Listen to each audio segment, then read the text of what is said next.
Hey, welcome everyone. Thank you so much for joining us today. I'm James. I'm the CEO here at Barn2Door. Really excited today to welcome Saul Spady, who is part of the Dick's Legend here in Seattle, a local company, much like your farm, that's been in Seattle for multiple generations. I'll let Saul give a little bit about background to himself and about his family's business. Saul. Hey, thank you so much, James. Thank you so much to the Barn2Door family for welcoming me in today. It's really fun to talk marketing. One of my favorite subjects, and really Dick's Drive-ins, which is a huge part of my family and my family's legacy. So similar to you, if you own a family-owned business and you're multi-generational, I'm third generation. My grandfather started Dick's Drive-ins back in 1954 with three World War II buddies. You know, it's existed now for 68 years. It went through a transition almost 30 years ago when my aunts and uncles, alongside my grandfather, bought out his partners and made it completely family owned. And that's really where I'd say the Dick's Drive-in legacy and the brand building starts, because this is really interesting. My grandfather and his partners, when they started, they did a lot of marketing, right? They were entrepreneurs. They were kicking off. You need customers. There's a lot at risk. And they do billboards and, you know, things with the local college teams and all that, because they're selling burgers. And then that kind of died off as they got older and the business got more established. They did less and less marketing. And in fact, by the time when my dad and my mom became owners of the business, the brand had no logo. The bag literally was a white bag. I can't even imagine the Dick's Drive-in without the Dick's logo. I mean, it's so iconic. But going back to like that original moment of the drive-in, I think it's so important to realize that the original founder and his partners never really did marketing for the back 20 years. And then when they had an ownership transition in a little way, they decided to bring marketing back. My mother was a marketer. And this is the beginning of Dick's turning into a brand. They decided to do a 40th anniversary marketing campaign. Man, we've been around for 40 years. We're gonna do things like put our logo on the bag, bold, you know, and get out there. So now, you know, you see the bag, you're like, oh man, I want to go to Dick's. And then two, they just, on that bag, they asked their customers for their memories. There was a little box, and they did a memory contest. And this changed Dick's forever, because it went from what you might call a commodity business, you know, burgers, fries, and shakes competing against all the other burgers, fries, and shakes we have out there.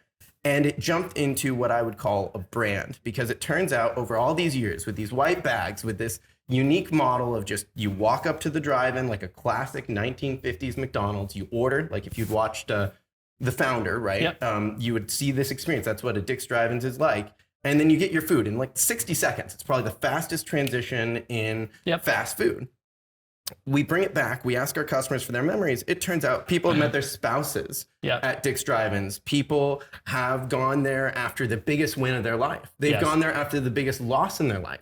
They've gotten milkshakes there when they're going through cancer treatments, right? They're really incredible stories that were associated with what was sold as a commodity. But the moment that you started to treat it like a brand, all those stories emerged. And it turns out there was so much oomph to it. And now, 30 years later, you would be blown away to hear that Dick's was once an unbranded, unsold company. I'm shocked because, you know, I think about my adult life in Seattle. I have a lot of those memories. You know, I went to college here in Seattle. I have a lot of late night memories of going to Dick's, doing Dick's Drive-in runs at 11 p.m. at night. And guess what? There was a line, like literally 15 people deep at 11 o'clock at night at Dick's, year round, 7 days a week. It's pretty impressive. There's a lot of excitement and enthusiasm because you and I have a shared experience here in Seattle with Dick's. But for a lot of these farms here, they've never heard of Dick's before. So let's talk a little bit about like, what is, you know, Dick's in terms of a business specifically? Obviously, we know it's a drive-in, but I'd love to break it down into some specific steps that farmers can look at implementing for their farm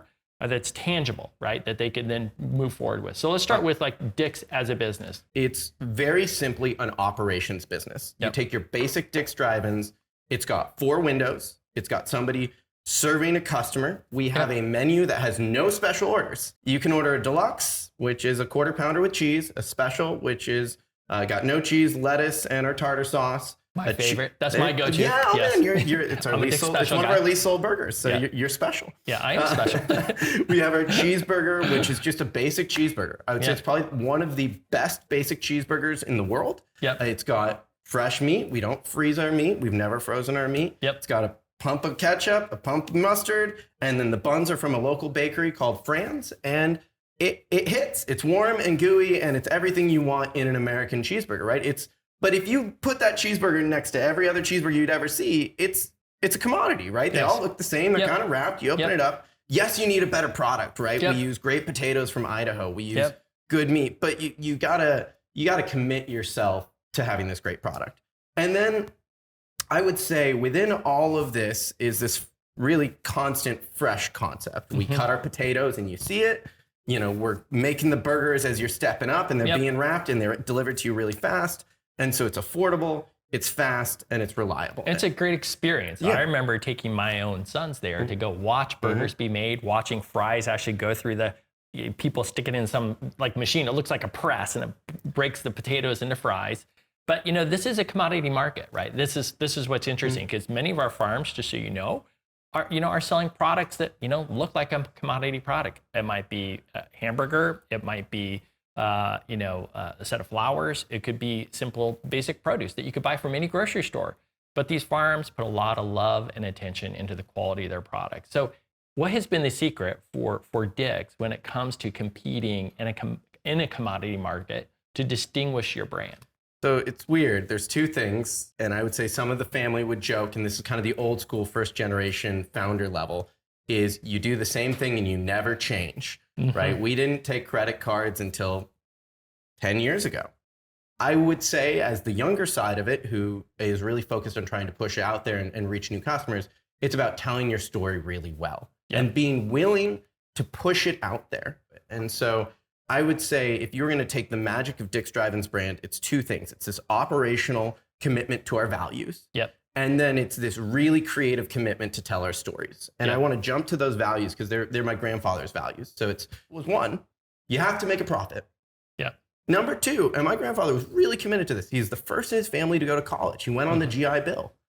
You have to take care of your employees. And I think if you support an employee, you support them all the way out the door. If this isn't where it's about their career growth and development, ultimately. Not just about a job. They're a huge advocate of the brand. As old as your farm is, think about everybody who's worked for your farm. And maybe they've gone off to start farms. That's really powerful. Those are stories that are worth telling. If you're a farmer who's helped other farmers get started, tell that story. Tell the coaching tree you have. But so it's make a profit, take care of your employees. And the last one is really powerful, to give back to your community. And he would always say, if you do all three of those, your business will never die.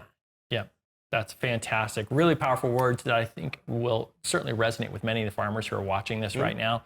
Because I know so many of our farms are probably some of the most humble people I've ever met. They give a lot of their food. Anytime they have extra food, they're oftentimes donating at the shelters. They're providing for people in their community. So it's really inspiring. But to your point, I think the notion around investing in your employees is a really great one. And certainly something we do here at Barn2Door as well, because it does increase loyalty. Well, then I want to get into marketing on that because, right, Dick's is an operations business. But then we tell our story better than almost any operations business I know. And that's why I think our brand is so powerful. We don't get away from our bread and butter or like our meat and potatoes or whatever we sell as a farm. We do that better than anybody.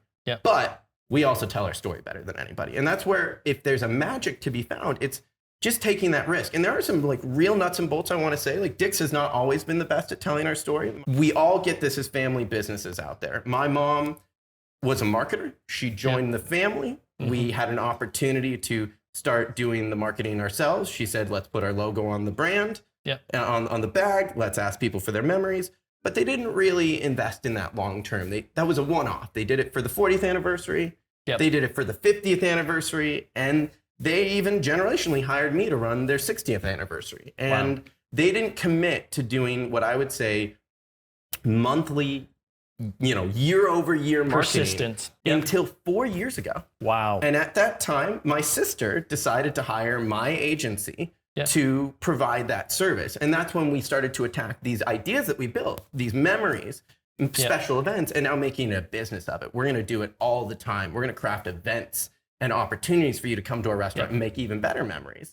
But if you felt like, man, we've waited so long, don't worry. Dick's at 68 years waited until about 4 years ago to do a full-time commitment to marketing. That is something that I think is really important, is you can have a great story, you can have great values, but if you're actually not telling the story or you're not spending the money to market it, how do you drive awareness? It's a commitment. It's a commitment to tell your story that matters. It's not a commitment to a flash in the pan moment.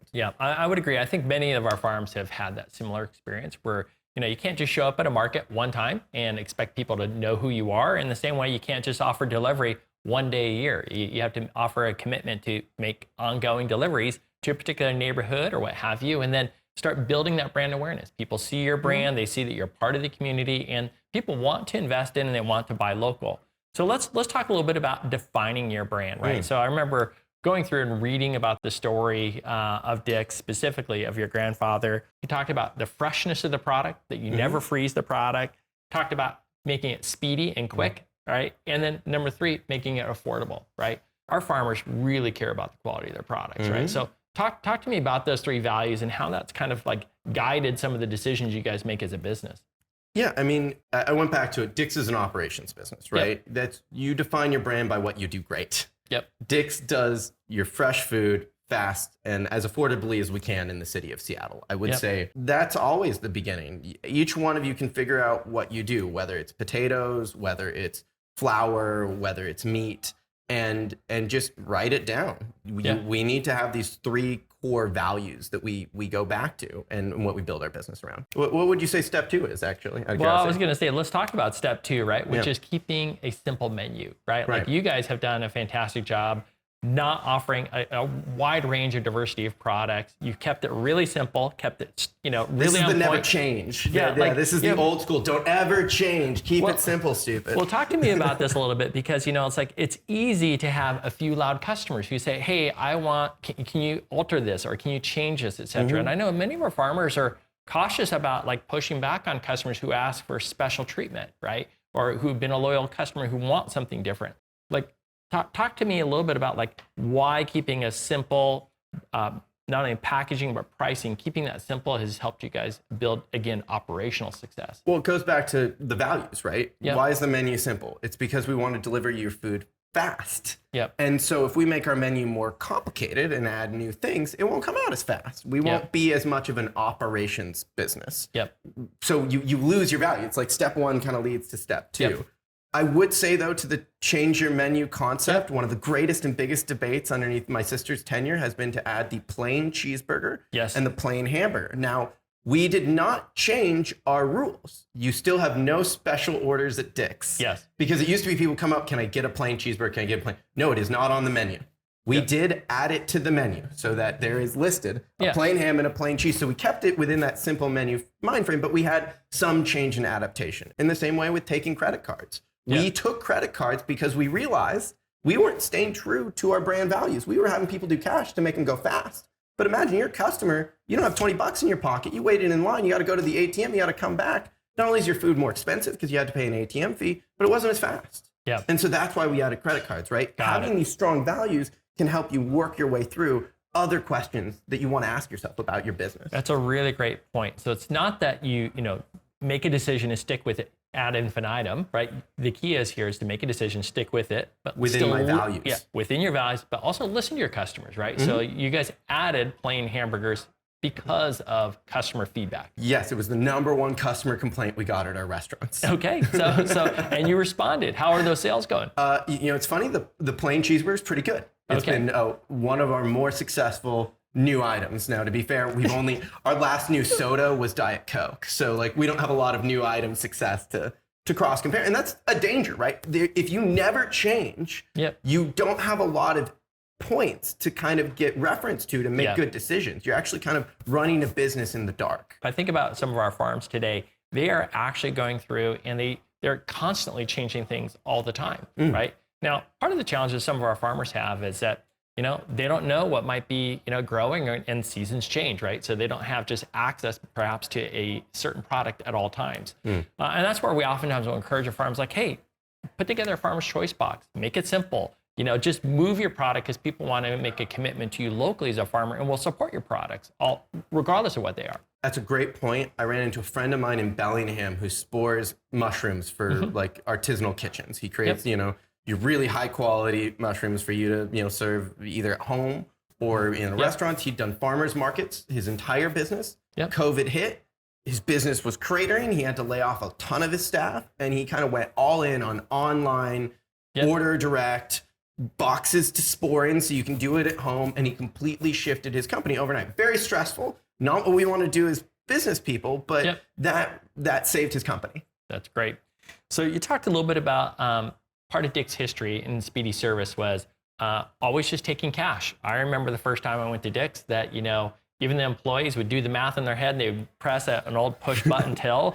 People love to tell that story. There's a joke about it, though. It was amazing, right? Yeah, the math was really bad, though. Everybody was doing the math wrong. Everybody in Seattle tells the story like in this, like, I dreamt of the time where the employees just did it, but the numbers said like everybody was just kind of guessing a little bit, plus or minus 15 cents. Okay, well, it appered that they were very good at math. But anyways, you'd walk up to Dick's, you'd order a burger, a shake, what have you, fries, and they would tell you the amount you owed immediately on the spot. Now, fast forward to where we are today. Yes. Geez, I haven't carried cash for literally years. Only cash I have is from people who bought something from me off of Craigslist or OfferUp, right? Yeah.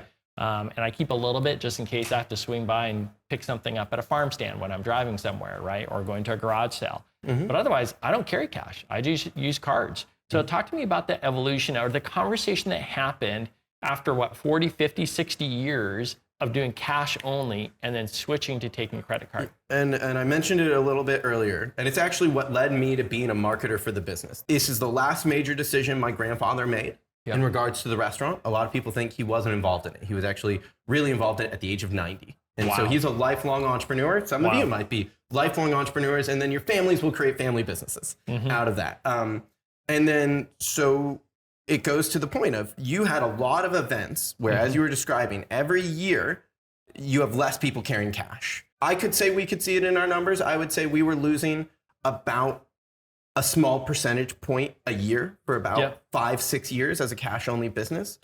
I think that was because literally you were losing somebody just carrying cash in their pocket. And so that starts to encourage it, right? You have a lot of customers complaining, and that's a complaint that you get, like the plain cheeseburger. And then you start to think about it and you have to run the numbers, right? So if you're a 100% cash business doing a lot of transactions, adding credit cards is going to be, no matter what, expensive. You are adding a cost because you're adding that transaction cost. And so you start back of the napkin in it and you have your team do it. And this is right when my sister was getting ready to kind of come in as president. And so she was really involved with this. And they determined that they needed sales to go up about 5 to 10% to take credit cards. And sales had been going down. So it's like it's a really bold moment to try to to lean into that. To lean into that and make a change. But then you have your own life experiences of like, oh man, I don't have cash. Right? And every member of the family starts to go through that, and we start to understand. And then you decide you're going to do it. And now this is where I'm going to say this is the big marketing part of this story. When we decided to do it, we decided it was so important that sales had to go up. We would invest in marketing. We would put in ad buy, and we put in money to create a good commercial. And so I got contracted to make a commercial where it was actually my mom and I, and you guys can play this maybe if you find this for your audience. And my mom orders with a credit card. I call her a tourist, and then she turns the credit card transaction happens. I lose it and I run off over the city and I yell, Dick's takes credit cards to everybody. That's awesome. And the key to it is I had about 5,000 in ad buy, if I remember. I put it all into that. So that's about 500,000 views to a city of about 1 million people. So in a day, we reached everybody half. But it was a big thing, and everybody's wanted it for a long time. It went viral, and it got maybe 300,000 views, and sales went up almost 20% overnight. Wow. And I was on the advocate side, right? And my commercial, I would say and this is what's tough, because it went up so instantly. It could be just, we should have always taken credit cards. It could be there were so many people walking by who didn't know. Or marketing had a part to play in that, right? And we'll never know. You might argue with your marketing people, and they might say, oh, that all 20% is mine. It's like, no, there's some good ideas there by the CEO and the team, but marketing definitely catalyzed that and led us to maybe our best possible outcome. Well, there's no question. We see it with farms. So when farms come to us, we have many farms who are cash and check only. And not surprising, on average, once a farm flips over and starts doing business with Barn2Door, they'll see between 82 and 85% of all transactions flip to credit card. And guess what? While, again, to your point, it's expensive in the sense that you have to pay about 3% in terms of a net cost for that. We see on average, the lift in average order value goes up about 20 to 30%. So readily covering those costs. So it's a big deal. I know it's a little bit of a leap of faith because it's scary, right? I'm sure it was a scary decision for your business, but obviously, clearly the right decision. Well, and then you think about it again, this goes to doing something before it's an emergency. I think it was brilliant that Dick's waited till the end because we were celebrated for taking credit card, which is very hard to do. But I also think we were really close to waiting far too long, and we could have put our business in quite a bit of danger. Yeah. Let's talk a little bit about the topic of connecting with your community, right? I know for myself, many of my memories with Dick's come from after a sporting event, going to UW Huskies football game, go Dogs, and then going over to Dick's to celebrate a win. Talk to me a little bit about how you guys view connecting with community, the types of things a farmer could do that's tangible, that again, can align their brand with community activities. So I'll say something that a farmer can do very directly, and then I'll kind of go to the drive-in. We let our customers round up for charity, and then we give back to local homeless charities. I think the easiest thing any business can do is commit to tithe to charity with your customer in a weird way and say, if you buy this amount, we're going to give whatever amount you can, 5 or 10% to a charity that we choose together or a charity that we've chosen as a business. And choose a charity you really care about, right? If you're really passionate about animal health, that's what you're investing in. If your city has a lot of homelessness issues like Seattle is, that's what the drive-in is invested in for 68 years. My grandfather, when he was still 80, was delivering burgers to homeless shelters and making sure that people didn't go hungry. That was part of our ethos. You have to find what jazzes you and fits with you, but then make it a part of your business. We let our customers round up, we match their roundup, and then we do outreach ourselves in the community. That Mary's Place No Child Sleeps Outside campaign is probably the best example where we bring other community members together. We use our storytelling capabilities to blast it out, and we take what would have been our customers' $10,000 and change and turn it into a $2 million fundraiser. That's like the story from over 20 years, right? If your business invests in charity that long, you can really do incredible things because you're such a leader on this. But even now, if you're doing nothing, I think stepping in on that and making that a part of your story is probably the easiest. And you connect with your community when you get back. The drive-in, as you mentioned, sports is a huge one for us. Music is a huge one for us. And then really families, like events that can get young kids and their parents together to have a great memory. So that could be a car show for families or, investing in their future. And all of that, I think, changes your community. So you just got to find the right way that it works for you. As much as it sometimes feels like we're pigeonholed and we can't do anything and we're Dick's and we have this simple menu and you can be really creative in other places. I think one of the things that really strikes me that you said is not only just about sponsoring events, but participating in events, right? So inventing them. Or inventing an event. I think, it's not just that Dick's gave burgers to Mary's Place, it's that's participating in the charity event and that they're actually bringing people together around that memory and that great cause. And going back to the sponsoring thing, if you sponsor a local community thing in your local city, let's say you're outside of Boise and you sponsor something in Boise, all you've done is just get your logo at that event. But if you create an event at your farm, everything's there and everything's happening there, and you've really helped build your brand in that moment. One thing that we've seen with many of our farms too is that they really try to capitalize on people's generosity because people love to pay it forward. We've had some very successful farms over this past summer actually put up fund a box for somebody in need. And literally, I think one of our more successful farms actually drove over $50,000 in literally generous contributions to feed homeless people in their local community.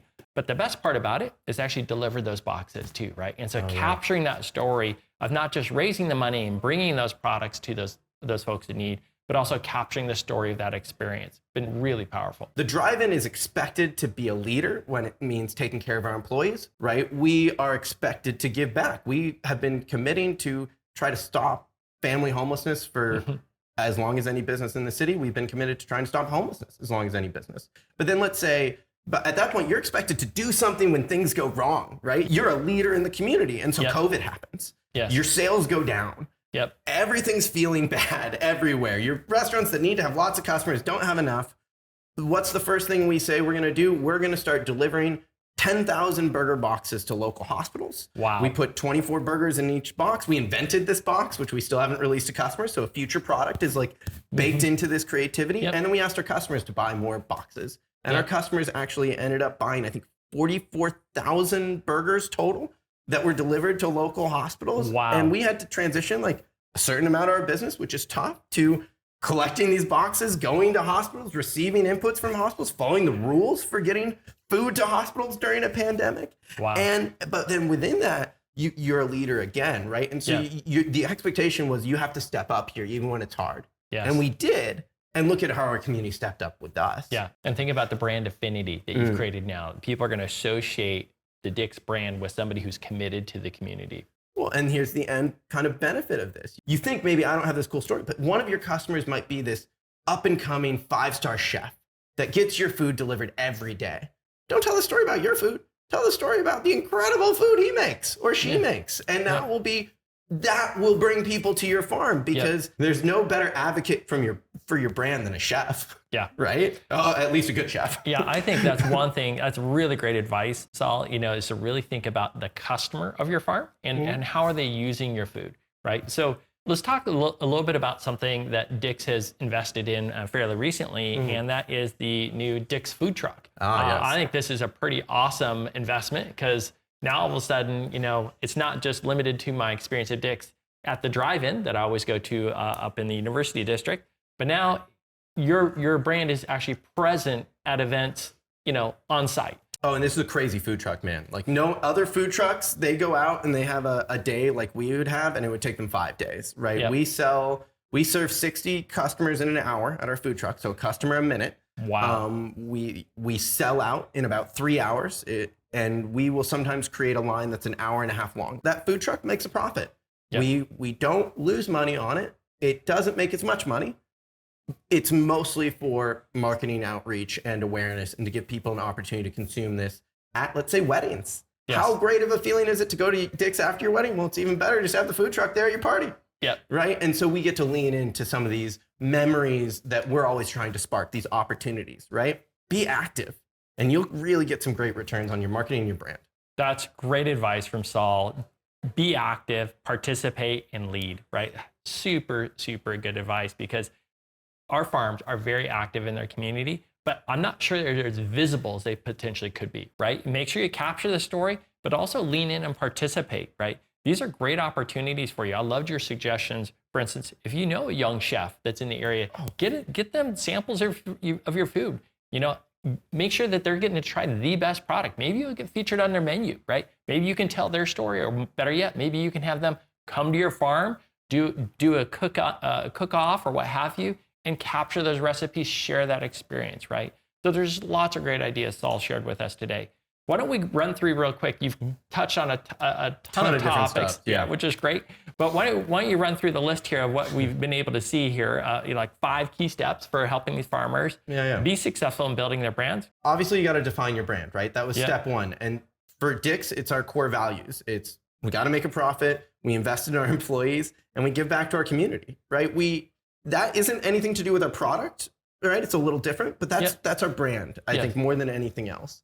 You got to deliver on your brand promise, right? And that's more of it's fast, it's affordable, and it's fresh. Yep. And we try to do that every step we can. And that's why we adapted our brand and added credit cards and went to payments, which best thing we ever did. Got me hired. So it's like, I'm a huge fan. You should do it too.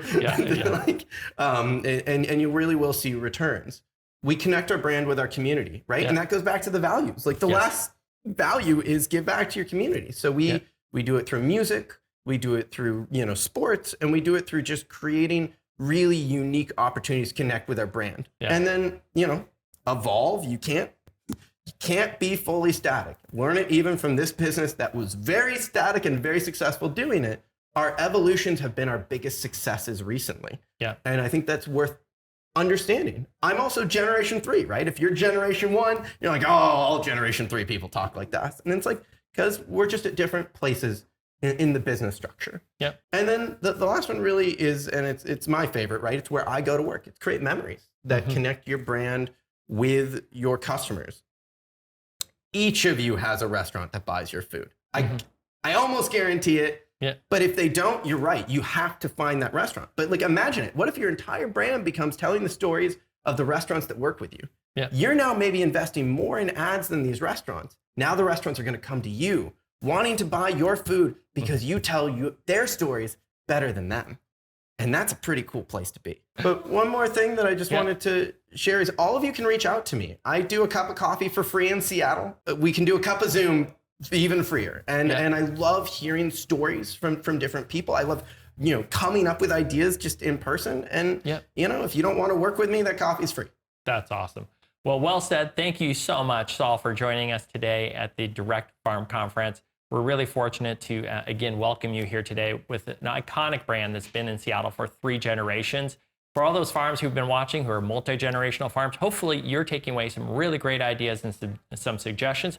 Please share them online, share them with other farms too. And we're really excited to see your farm grow and have great success. Thank you so much and have a wonderful day.